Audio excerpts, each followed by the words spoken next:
I think I do, Chris. Let's see. Terry and Gary and Doc and Tazzy Tim and Daryl and Jay and Paul and I'm fixing to get to the bottom here.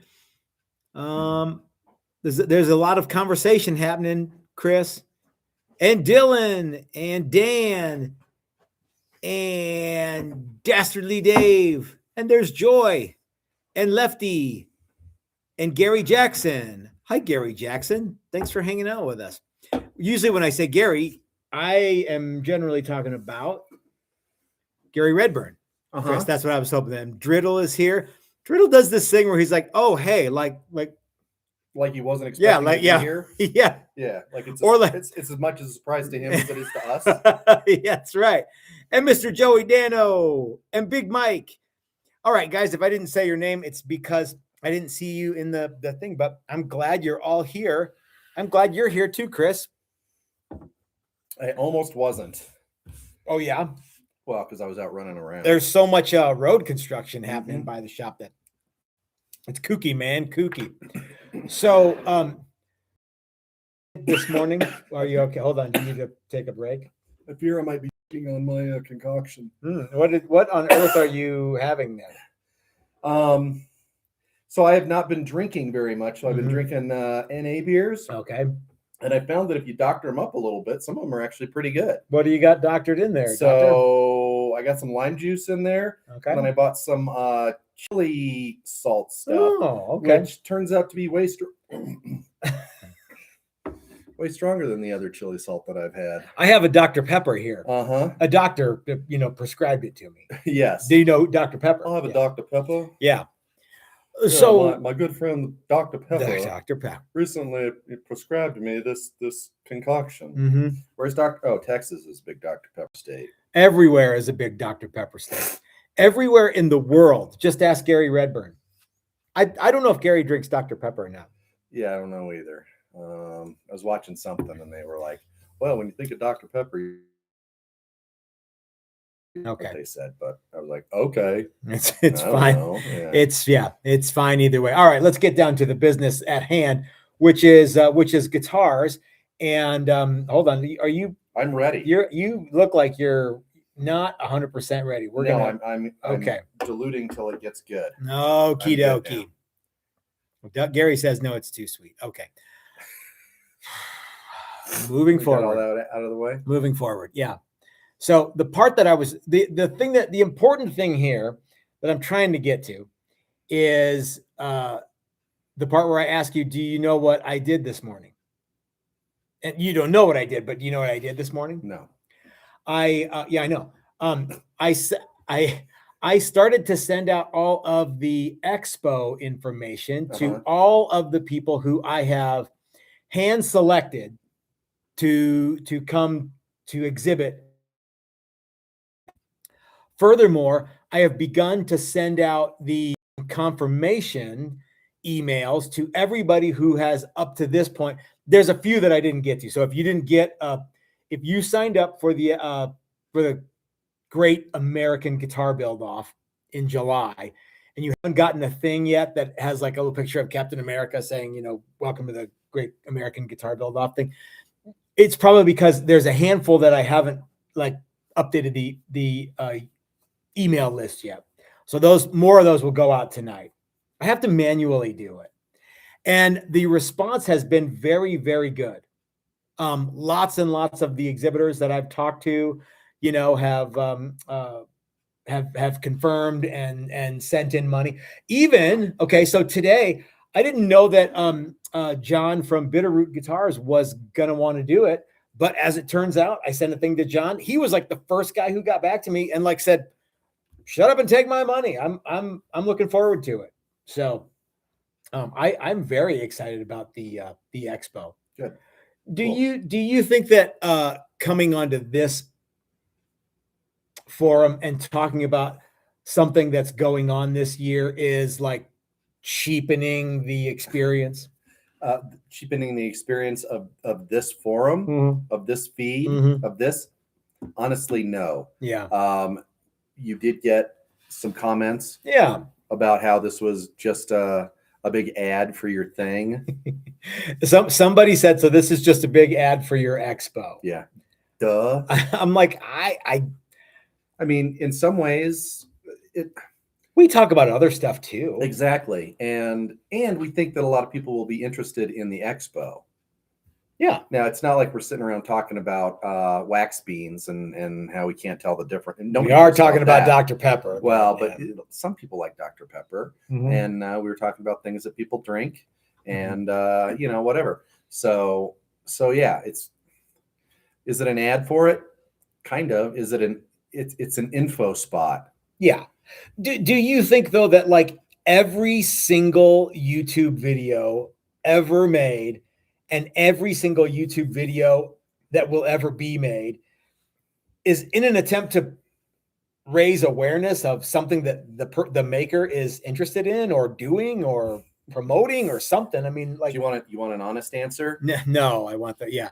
Of course yes, I do. It's all for the betterment of mankind. No, I didn't say that. No, I know what you're saying. No, I think a lot of people use YouTube as, I mean, most things are some sort of ad for, whether it's even just an ad for their channel, like come back next time and watch it. Yeah. That's kind of what the whole idea is, right? Do you know what the very chase subs? Yeah. It really helps the algorithm. Well, there's a lot of things that you're obligated to say at either the beginning or ending of every video. And that's, yeah. Do you know what the very, very first YouTube video was? No. It was like some dude going to the zoo. That really is the real thing. And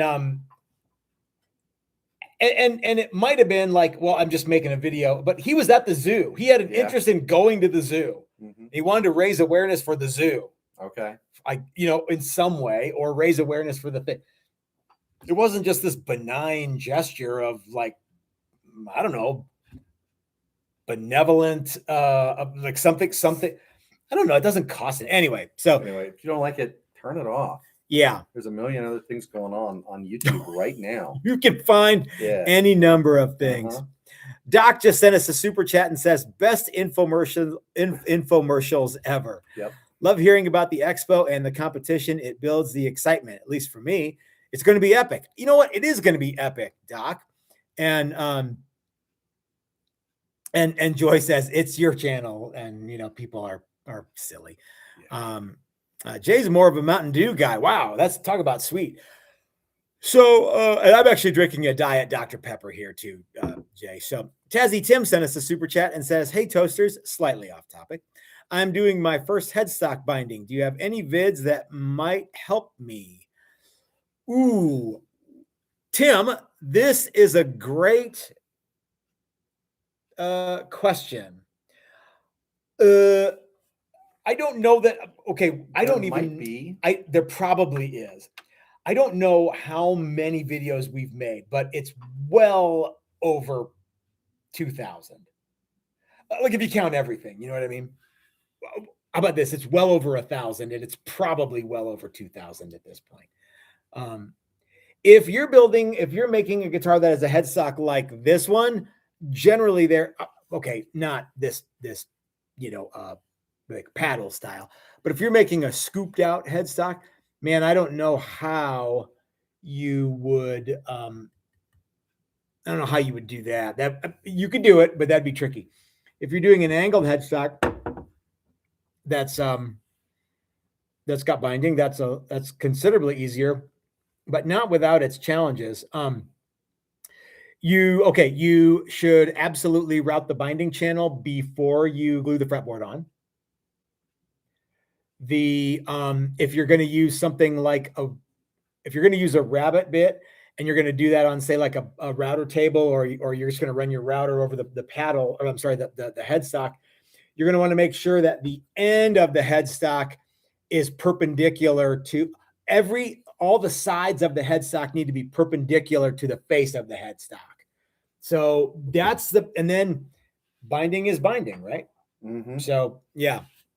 I think usually, yeah. We have one floating around Me here too. I haven't seen it. I somewhere. think it's in the back. I see it. on I see it the right rack. there. It's black, black binding. I can see it's at the very, very edge there. I'm not suggesting we need to get it, but if you wanted to do that, Oh, we I see could. it. Yeah. Yeah. The first thing you need to do is make sure that you do the headstock binding before you glue the fretboard on. That's the big one. And then all the edges of the headstock need to be perpendicular to the face. Okay. Jim, I owe you an email, Jim. And yes, there is a spot for you in March. If you'd like to come, we would love to have you. Okay. So Chris, what have you been working on? And then we'll get down to the. I've been working on Super Casanovas all week. Mm-hmm. That's it. Okay. I worked on another guitar and I've done a few other little projects, but it's all Casanova all the time. I went to the it's all Bossa Nova all the time. It's what I listen to as I work on them. Go ahead. Cool. I went to the lumberyard today to buy more Western white pine. Mm-hmm. And do you know how much Western white pine is a board foot? I do now because you told me. Yeah, it's close to $9. I spent $240 on Western white pine today. Now you might be going, wow, you bought a lot of pine. Not really. It's about enough to do 4 or maybe 5 guitars, bodies. Mm-hmm. The what I'm doing, they have tops, so it's really more like it's enough to do 4, which works out to $60 a body. Not terrible, but and that's just for the lumber, just for the wood, not for any of the machining or any of that stuff.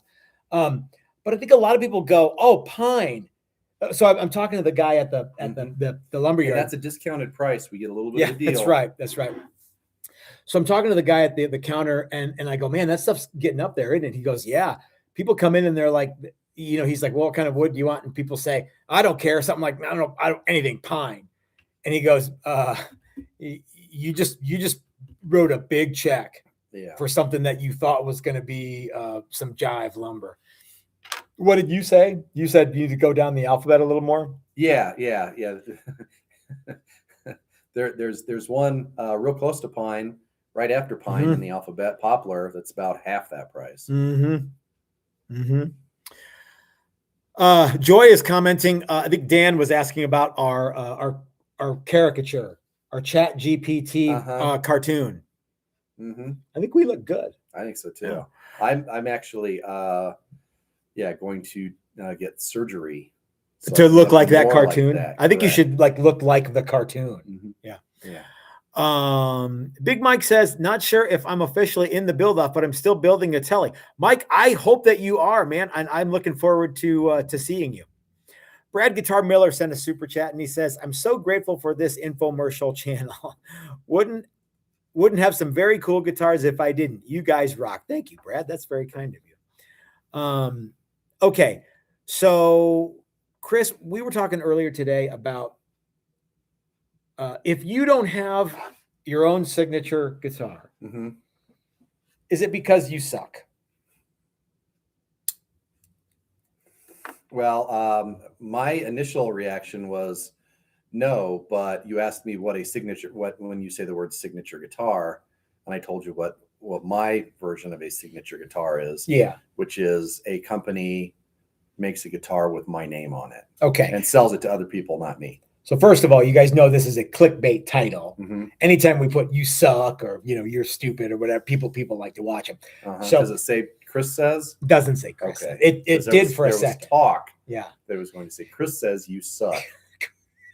Although I'm paraphrasing, I'm leaving. I'm rearranging words, leaving some out. Chris never said anybody sucked. No. So well about today, So but I was talking with Joy about this yesterday, and you have a great definition of what a signature guitar is, and that is a guitar company, usually that starts with the letter F or the letter G, maybe the letter P, they have a model with your signature on it, and then they sell it, and then everybody else can dare to be exactly the same as you. Correct. Okay. You can buy one of 350 / Les Pauls. Or you can buy a Les Paul. How many Les Pauls have they made? Yeah. Those are all signature model guitars, by the way. Well, signature of a signature. It's a guy, it's not a signature, yeah. I mean, Les Paul was that the first signature, or was like the Trini Lopez? Did that come from? I don't know. No, that was later. But or no, they had a lot of they had, you know, who was the other guy? Kessel and bunch of guys had signatures. Did they have Les Paul. Who's the guy I'm thinking of who has the funny name, like jazz guitar player, Tal Farlow? Did he had a signature? Didn't he? And I don't know the history of all of those,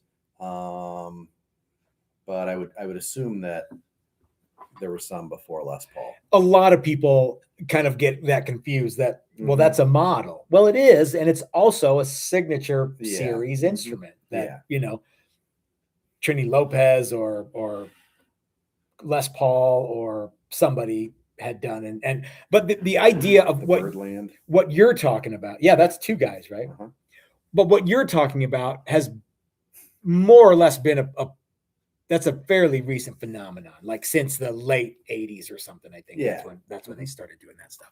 Yeah. And lots of people who you might think suck have had their own. No, anybody. Oh, everybody. Okay. I mean, I might. Yeah, I don't. Yeah. And then they trade alliances. Okay. Which I always think is funny. Yeah.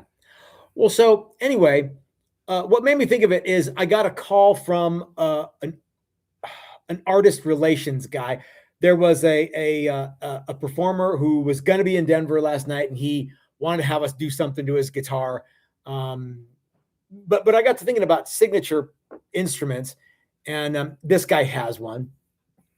And I'm like, you know, before everybody had a signature guitar, before, you know, like people you've never heard of, I'm talking about me, because I'm old and I don't know who, you know, the new hotness guitar player is. Yeah, you asked me if I knew him, and but I got to thinking about it. I'm like, you know, there was a time when there were guitar players who had a signature instrument now, but that was not at all what you were describing. Correct. So I said to you, do you think that on the 1984 album, Eddie Van Halen played a signature guitar? And while it's not a signature series guitar that he signs them and somebody else makes them and they look just like his, and you can dare to be exactly like now they do that now with his guitar. But back then, that was a signature instrument. You knew exactly whose guitar that was. Yeah, and chances are if you saw Eddie Van Halen in 1984, you knew exactly what he was going to be playing. Yeah. There's some other guys, of course, like Angus Young from AC/DC. Before he ever had a signature series SG, he played SGs. That was kind of his signature thing, you know. And I want you guys to weigh in here and let me know what you think, because I'm interested. So is it possible to have a signature instrument that is not made for mass consumption by a company that starts with F, G, P, A, B, C, D, E? What do you think about that? Is it possible to have a signature instrument that's unique to you, it's something that you like and you have it, and you've, you know, not something you just go get it and then, okay, I realized the Angus Young was probably, he just went and got it and that was that. But would you say that you have a signature instrument? Yeah, probably. And it's probably one that you made, and it probably doesn't have your signature on it anywhere, but it's it's identifiable as your guitar, right? Yeah. Yep. Yeah, and I think there's lots of people that are known for playing certain guitars or even just certain models. Yeah. Not just one guitar, but certain models. Yeah, Angus Young, I think for a while, anytime he ran into one that he liked, he bought it. There's certain colors that he prefers, and there's certain years and certain things on the guitars that he likes better than others. So, and as somebody that goes out and plays a lot, it's probably not a bad idea to have some backups. Butch Landry has an interesting point, and he says signature or reproduction.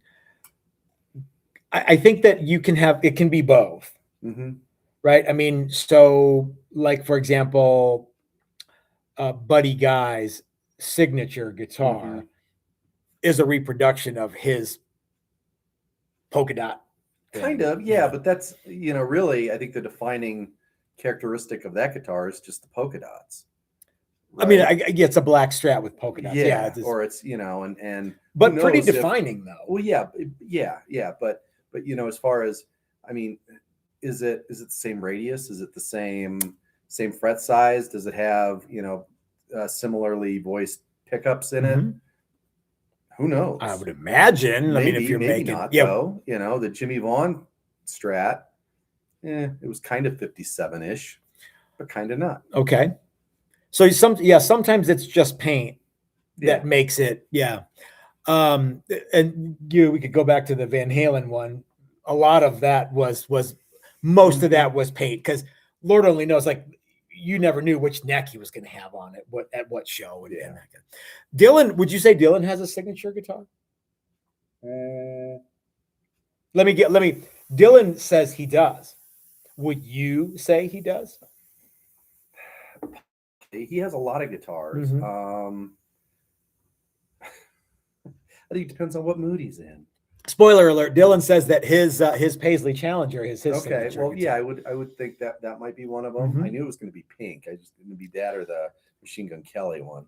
And someone says here that Dylan does have a lot of one-off instruments. And Dylan, and Doc said that. Here's the thing: Dylan is the kind of guy who likes to have unique, cool stuff. And the point I'm trying to make is you can be unique and cool too, just like Eddie Van Halen and Dylan McCurdy. Basically the same guy. Yeah. No, you don't have to be a virtuoso player to have a signature instrument. I don't think. Okay. If you use the definition that you brought up, then it probably doesn't hurt. Unless you're Jay Mascis, then you can be, you can have your. I honestly don't understand Jay Mascis. Like, a lot of people go, "Oh, he's a genius," and I listen to it. I'm like, example of a guitar that is nothing like what he plays. Really? Yeah. Well, let's focus on the signature thing that is what it is, and not because the real true definition of a signature instrument. Like, okay, I have a signature. I sign stuff all the time. My signature is probably nothing like every other Matt Flaherty in the world. Matt Flaherty in Boulder, I bet you his signature is different than mine. You have a signature. It's illegible, but you have one. It says cheese fucker, but yeah. Yeah. I hope it doesn't say that. That's what it looks like. But that's make it any less unique. It makes it illegible, but it's hardly daring to be exactly the same as everyone. It's your own unique fingerprint signature, if you will. Okay. And what I'm driving at is, and I think this is the part that everybody's missing, because people are like, "Oh, Kiesel has them, Ibanez has them, blah, blah, blah." Yeah, I got that. But what you might be missing is that the true idea of a signature instrument is something that's recognizable and identifiable as unique to you. You can have your own signature instrument, and you don't have to be validated by company X. Okay? And I have been sent here to deliver you from company X in many ways. I, as a guitar builder, and people who are my friends and people who I don't know but are also guitar builders, are also here to deliver you from daring to be exactly the same as everybody else. And in a way, to give you an opportunity to actually have your own signature thing. Now, what I want to know is, what is your cool signature thing? Now, don't say, a lot of people do this to me. "Oh, wouldn't it be cool if," And usually I would say, no, it would not be cool. It would be dumb. But if you were going to associate all of the things that you specified, and you died tomorrow, and you're going to be remembered for that one thing. Let's just say it's a guitar, because this is a guitar channel. We're talking about guitars, right? What's the thing you want to be remembered for? Is it because you want to be remembered for the naked lady guitar, or you want to be remembered for something that's really cool? Right? What do you think, Chris? I think that's true. Okay, thank you. I was looking for absolutely that amount of information. Okay. Tony says that all Les Pauls are actual signature models. We did talk about that. Let's see. Jay says, I think a signature guitar is just the one you levitate towards when you just want to play. The guitar you reach for without really thinking about it. Okay, let's talk about that, because that's a great way. Stevie Ray Vaughan had lots of guitars, depending on where you saw him, or what video you watch of him. But he's most remembered for his, number one, right? Okay. So can you expound on that a little bit? His number one? No, the notion of. Oh, well. Yeah. Am I confusing everybody? Yeah, I feel like I am confusing everybody here. Okay, let's go back. BB says, Matt, are there any well-known players that play your guitars that would want a signature? Probably not. When you say well-known, like well-known here, we've made some guitars for people that you have heard of. Unfortunately, we can't tell you who they are because they have a signature deal with somebody else and they can't play our guitar. Okay, so I think I'm confusing everybody. I think this is a product of the last 3 decades of the guitar world. And that is that if I say the word signature guitar, people immediately don't think of something that's unique to a player. They think of, as Butch pointed out, a reproduction of a guitar that's unique to a player. Very big difference. I submit to you that just because it has the artist's water slide signature on it, really that makes it a reproduction of the signature guitar. The signature is what's unique. In fact, I think that if you were to look up the word signature, I didn't, but I think that if you did, it would have something about a unique way to write your own name.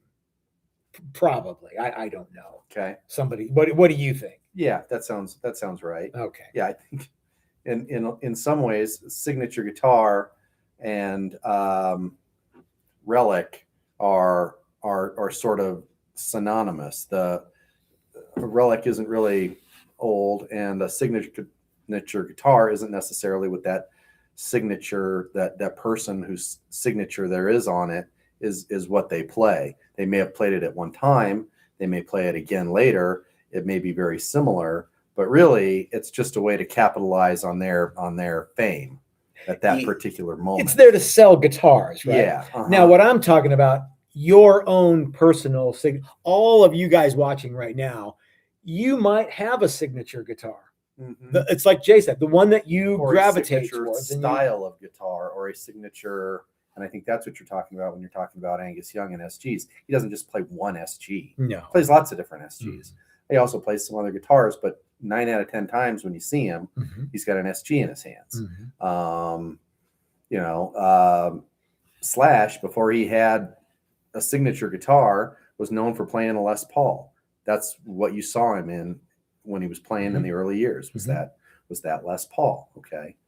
And even to this day, he's probably more famous for playing Les Pauls than he is anything else, even though he plays lots of other stuff and has played lots of other stuff for a long time. Okay. So we know what everybody probably thinks of when I say the word signature guitar. Yes. Now let's move into how you can have your own signature guitar without buying somebody else's name on your guitar, and then right? Yes. Okay, that's what I want to talk about. It took a long time to get here, but does that make any more sense, do you think? Yes, I think so. Okay, so how do you have your own signature something? You can Eddie Van Halen had his own signature style of instrument. Mm-hmm. Great guitar player. Nobody will question that. Mm-hmm. My hot take, not so good of a guitar builder. I've said it before and I'm saying it now.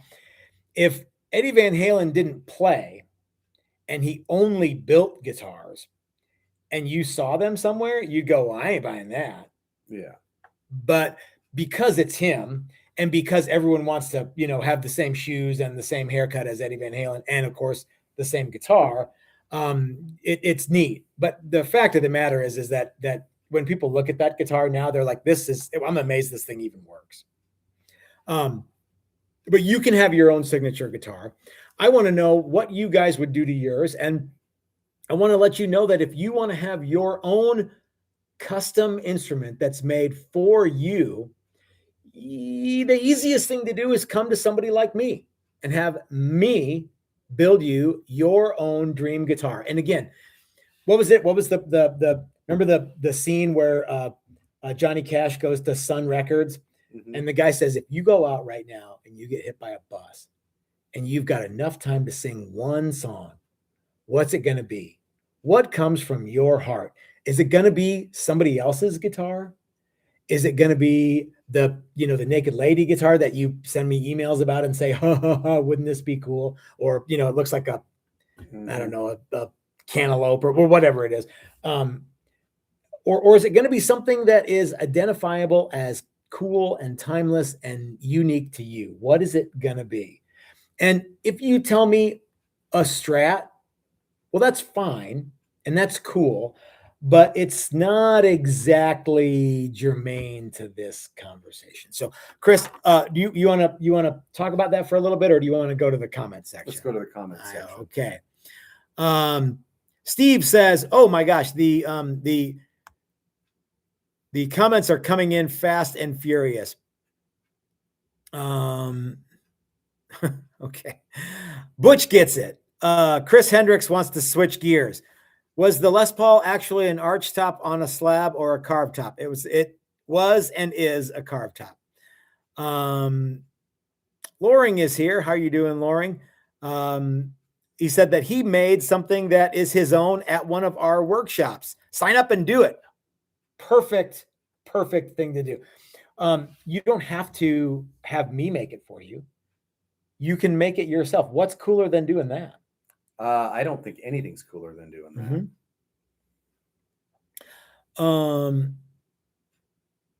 that. Steve says that he thinks your signature guitar would be offset burst with a surf vibe. Yeah, maybe not the burst part, okay. But yeah, but I do like bursts. Yeah. Let's see. Doc says, hey, wait a minute. I had the EVH hairstyle back in the 80s. I've seen photos. He sometimes he still does. Sometimes. Yeah. So So Doc doesn't necessarily have a signature guitar, but he does have signature hairstyle, guitars that he builds. I've seen them. Okay. Stu Richmond says, I got my signature guitar when you made the listing for my HST. Boy, the HSTs are really cool. Okay. Do you think one of our limited edition instruments could be someone's signature move? I mean, like Stu really likes his. Yeah. Greg really likes his. In fact, Greg said, I want another one. Yeah. But okay. All right.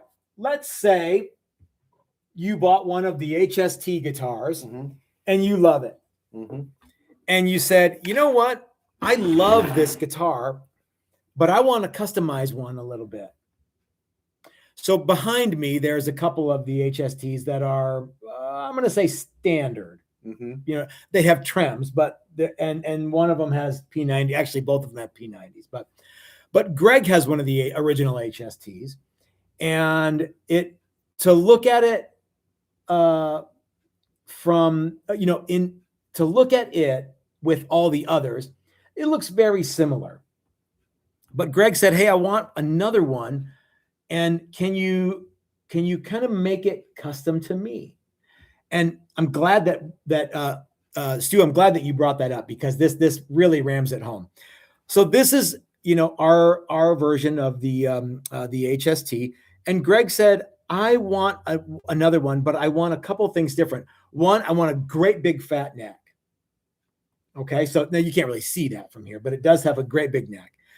He said he wanted more inlay, and he wanted neck binding, and he wanted body binding. But other than that, and when you see this guitar done, it will have more finish on it than what the other ones had. And I don't think there's anything at all wrong with the amount of finish that was on the other ones. We did that to meet a price point. That's right. There's nothing that goes into any of our guitars that is in any way substandard. One of the easy, and Phil McKnight said so, right? So you don't have to take my word for it. You can take, you should, but if you don't want to believe me because you think I'm a big fat liar, I got that email too. You can go to Phil McKnight's channel and you can see that he agrees.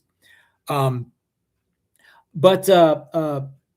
one of the ways that we save people money is we put a less labor intensive finish on stuff.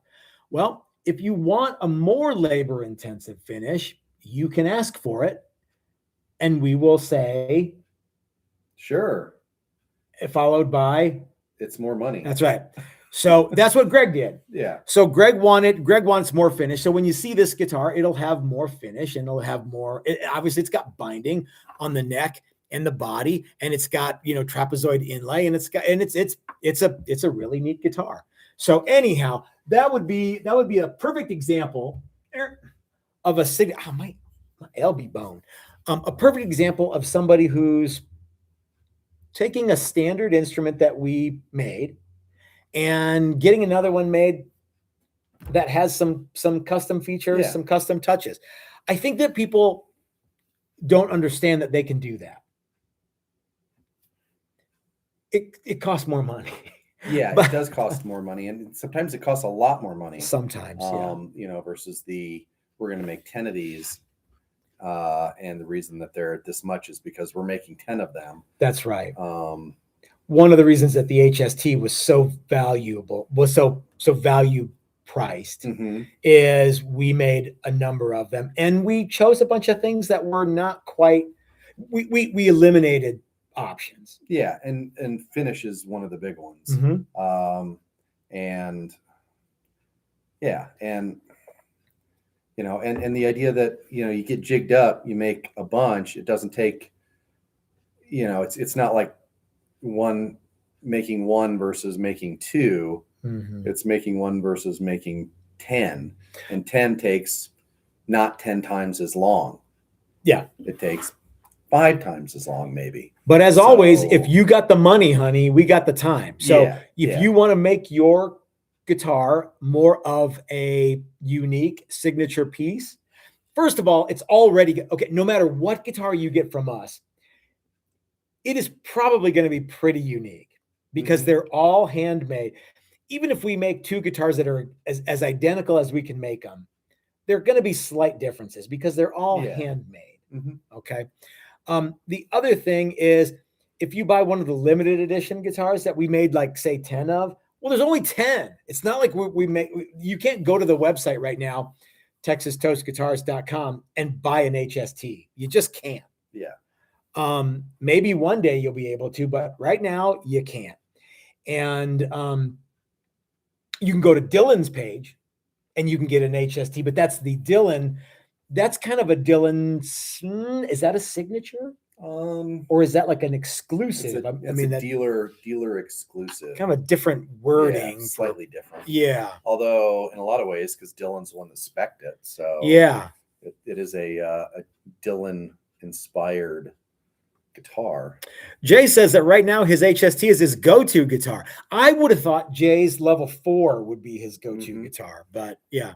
I think that's the one he keeps in in his study. Okay. When he's it's got to be. Yeah. Oh yeah. Yeah, that's the guitar for that. Smoking. I was pipes. smoking, but I know I don't think that's don't think that's what he does, but I know he dresses in a dinner jacket. Mhm. Spends a lot of time in his study reading rich leather-bound books. Rich Corinthian leather-bound books. Possibly. Hey, you know that Sup Nerd guy? Mm-hmm. What guitar should be his signature guitar, and why should it be the 2x4 prostitute? Well, you already answered the first question. Which is, do you know that Sup Nerd guy? Oh, yeah. Okay. No, Yeah. That was so. The second question: what should his signature guitar be, and why should it be the 2x4 SG? Yeah. Yeah. Oh, no. We keep forgetting that's not an SG. That's a prostitute. It's the prostitute. Yeah. It's the Pinewood prostitute. I don't know. Cedar CDP. When he picked that up, I don't know if we told him that the model number or the model name of that is the prostitute. Yeah, because I think he was. Yeah, maybe not. I mean, yeah. Let me tell you something. That's a good-looking prostitute. Did you know he's here? He's floating around. Oh, is he? Okay. Yeah. Oh, you know what? I'm not drinking a Dr. Pepper. I'm drinking a Pepsi. It's a Pepsi. Pepsi. I don't know what I'm drinking. I can't tell the difference. I'm taking the Pepsi challenge. I think it's Dr. Pepper. I don't know. Yeah. Anyway. So yeah, do you think that Zach should we should probably make a deal for him to just have that guitar, that cuckoo bird I don't guitar? think that's the guitar that he wants. I think he has a lot of fun with that, or had a Uh-huh. lot of fun with that guitar. I don't think that's his be all end all guitar. Yeah, maybe not. I think, frankly, he was shocked that it turned out as good as it did. I wasn't shocked because I know the guys that built it, but I understand where he's coming from. BB says, Matt, aren't you blurring the line between a customized guitar and a signature model by a Guitar Hero? Well, yeah, I probably am. I think what I'm doing is I'm attempting to offer the notion that a signature guitar can be something that is unique to the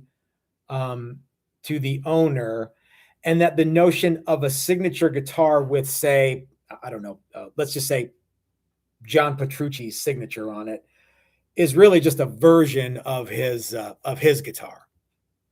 And that's a modern idea. That's not something that is but you know what? Maybe it's not, because if the Les Paul is a signature guitar, then okay. Well, let me ask you this, modern BB. versus modern. Well, yeah. So let me ask you this: can Slash have a signature guitar, and can it be a signature guitar? So can it be a signature of a signature? So if somebody else got famous for playing a Slash Les Paul, would they be playing? And then Gibson made them a Les Paul that was a version of a Slash. This is my favorite wormhole to go down. What would really be cool is if some young man or woman really liked Slash, and they commissioned somebody like me to build a counterfeit Slash Les Paul. I don't know, that wouldn't happen, but you see what I mean. To build a counterfeit Slash Les Paul, and then they got big enough to be noticed by Gibson, and then Gibson started making them their version of the counterfeit Slash Les Paul that is actually a counterfeit of a counterfeit signature of a counterfeit signature, because as you all know, the Appetite Les Paul was not really a real Gibson. So yes, I probably am blurring the line, but the notion of the signature guitar that we know and some of you love in 2026, an artist model, I really believe that the term artist model probably sums up better what we have abbreviated to just be signature guitar. You know? Yeah. So, okay. All right, let's see what's happening. C. Chavez says, if there's one TTG guitar that I still can't get out of my head, it's the Daily Driver that had the comfort ramp by the bridge. I could see it as a. Oh, that was that volume swell. Volume swell thing. Yeah. You know, I thought that was neat, but nobody who bought that. Did Mike Beckloff buy that? Maybe. I can't remember. Yeah, I can't remember either. It was it was unique. You could wire it up to do all sorts of things, volume or Could it do tone swell too? I think it could do tone. Okay. Yeah, I think you could. Yeah, really, you could wire it up to do almost anything you wanted it to do. Make pancakes. No. Brian at Searching for Tone says that he has 2 Texas Toast guitars and he hears they come in 3s. I hear that they do too, sir. Yeah, it's best to have 3. If you don't have 3, well, you've got one, at least one too few, amigo. Yeah. And I'm an evenist, so so you don't want to have an 4. odd number. Yeah, correct. Until you get to 5, and then you might as well just have 10. Yeah, Robbie. So but by the way, it wouldn't just be a signature of a signature. It'd be a counterfeit of a signature of a counterfeit of a signature. Counterfeit signature. Yeah, that would be the cool thing. Okay, Joy has a great point here, and she says you can make your own signature guitar at a workshop. I don't think the sale ability after the fact is a requirement of it. Oh, in fact, can you imagine like very few people, if anybody, has ever sold one of the guitars that they made at a workshop? No, we've seen several of them that were gifted to people. Sometimes that's the whole point of coming to the class is I'm going to make you this. I'm going to gift it to somebody. That's really cool. But no, I can't imagine selling something. Dave says he's corn fused. Does that mean Dave Chenzoff? Yeah. Does that mean he's like all corned up? He's all liquored up on corn liquor. Yeah. That's you totally Kevin. Yeah. You totally Kevin. Yeah. You totally kikied. Yeah, he's all corned up. I don't know. He's all corned up. Anywho. But yeah, Joy's right. A signature can and before anyone had a signature model guitar, a signature did denote something special and unique. And guys, that's what I'm trying to bring to the equation, that you can have something that is cool and unique to you, and you get to decide. And if you want to come to a workshop and do that, or if you'd like for Chris and I to make it for you and you spec everything, we can do that. You know what someone's going to say? No, this is just a big ad for your shop. Well, yeah. What do you think we're doing? Yeah. Right. I got news for you. Everything we do is an ad for the shop. Yeah. Yeah. A lot of people don't know whether it's, showing you how to do something or, sitting down and talking about things we're doing. Steve Soba says Archtop Challenger, low impedance humbucker by Dylan, Piezo at Bridge. What do you think about the Challenger? I've been thinking a lot about the Challenger. Yeah, I really like the Challenger. My favorite Challenger, you're going to be surprised at this, but my favorite Challenger is the level 2 plus, fancy top. Oh, okay. But slightly thinner version of the Challenger. Okay. And really, so it could be a level 4, just thinner. Yeah. I like the aesthetic of that. I like the feel, the playability. That's my favorite. I really like the thin ones myself, but I tell you what, the thick ones are cool too, and they're really neat when they're done, and but it's even when they're hollow, it's just the aesthetics. I like the aesthetics of the thinner one. They look faster and sleeker to me. And for a guy from the end, so retro, from the face they look the same. Yeah. From the front, the same. From the side, different.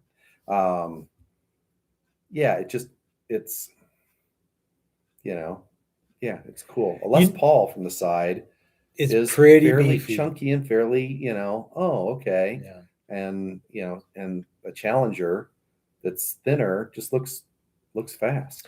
My favorite Challenger is, you know what I'm going to say is, I like the thin ones because they're light.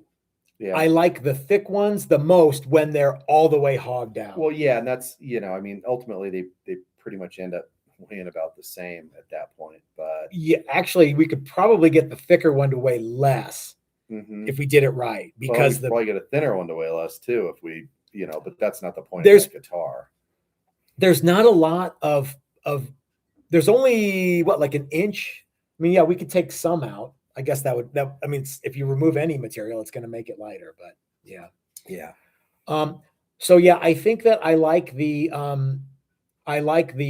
thicker Challenger level 4, all the way hollowed out. Although there's one sitting over there that's not hollow, and I like it too. I think it's going to be a black top. But I really miss the Charlie Christian pickup that that we used to put in the level 4s. Mm-hmm. And if in that same instance that from the movie Walk the Line, where the guy who's the guy from Sun Records, was it Sam Phillips? Okay. If Sam Phillips came to me and said, you can make one more guitar before you get hit by that bus, and you get to pick, it would absolutely positively be the level 4 Challenger with the Charlie Christian pickup in the neck, mostly because it takes one of the longest amounts of time to make. This guitar is going to get quadruple bound. But I do love that guitar though, like the one that Mike Beckloff has, and we've done some that were slim, also very, very cool. Mm-hmm. So yeah, okie dokie.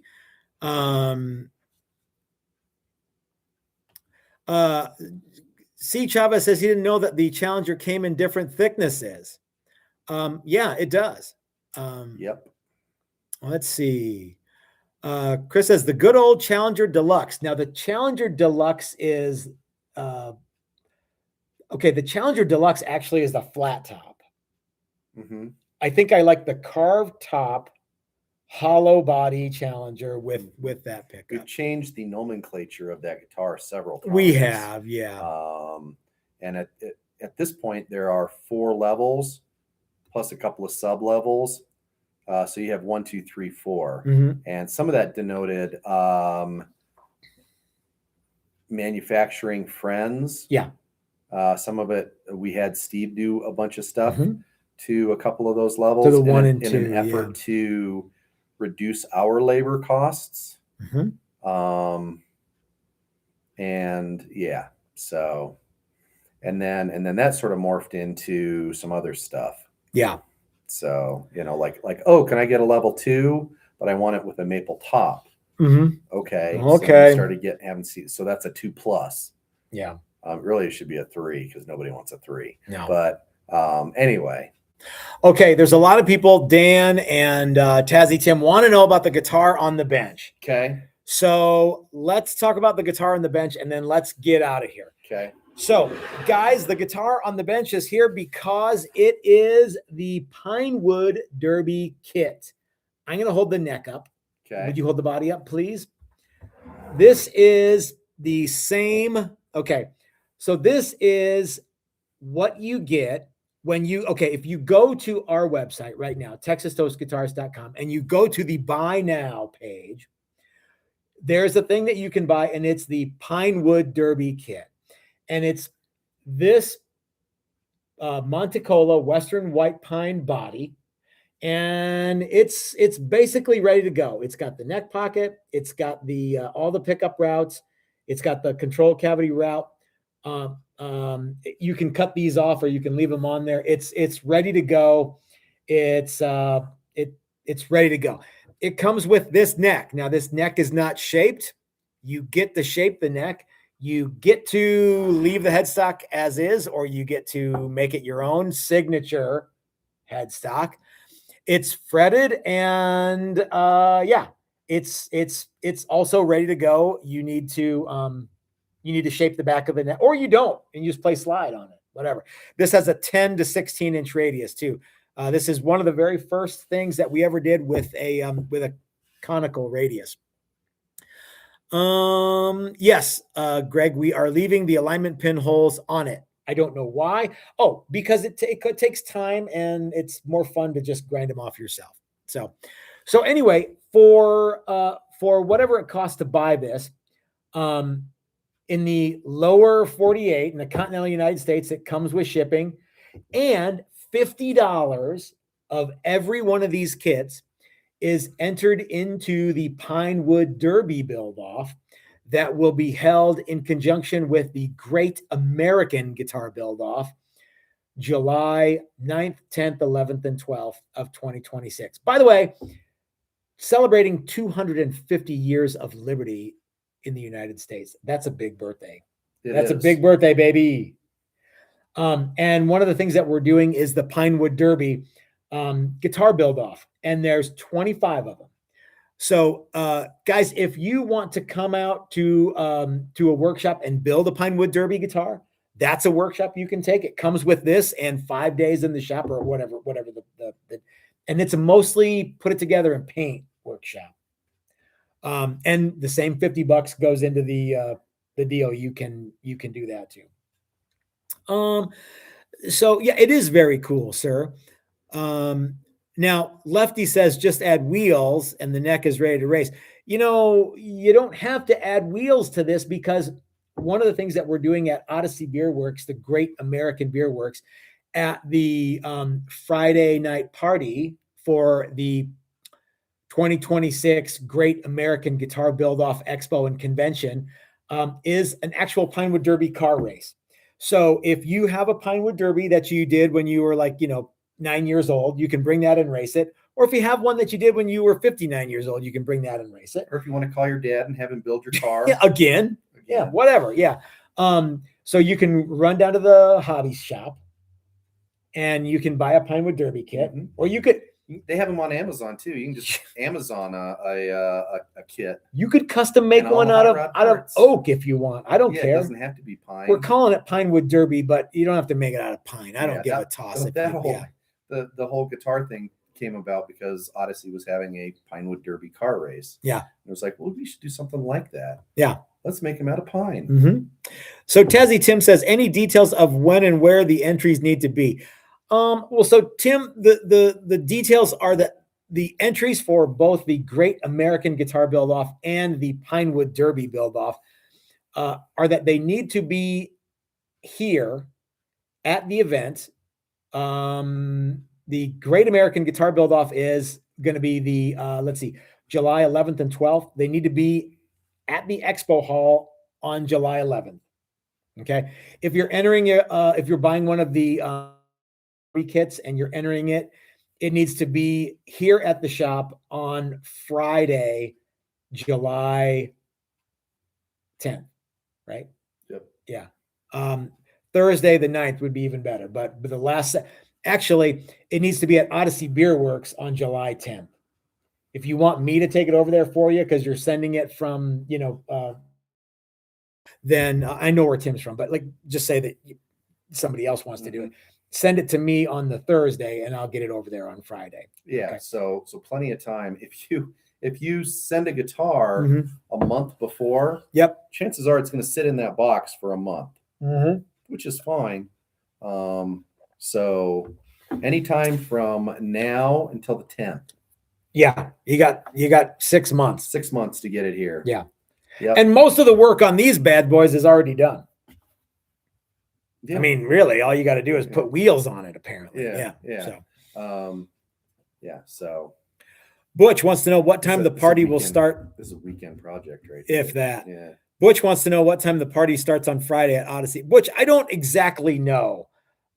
There's so much stuff happening on Friday. One of the things we're doing on Friday is we're all caravanning out to Steve's shop, Maximum Guitar Works. There's going to be a tour out there. There will also be a tour of Henriksen amplifiers on Friday that we can do. Which is right near Odyssey. That's right. And then there will be the party at Odyssey. There's going to be more stuff added all the time. And the nice thing about Odyssey is as long as they're open, the party's going. You can go to Odyssey. Yeah. Yeah. You could be the first one there. You could be first. Yeah. You could be second. You could be. Yeah. Yeah. You could be fourth. The official party will be at the end of the day. Yeah. All right, Chris. Everybody wants to know, is there going to be a reveal tomorrow before we get out of here? All right. That's all we got time for, guys. We'll see you tomorrow for the big reveal. And have a great night. I urge you to go over and watch Dylan's channel, Dylan's show tonight. Have a good night. We'll see you guys tomorrow. Oh, it's got a lot later than I thought.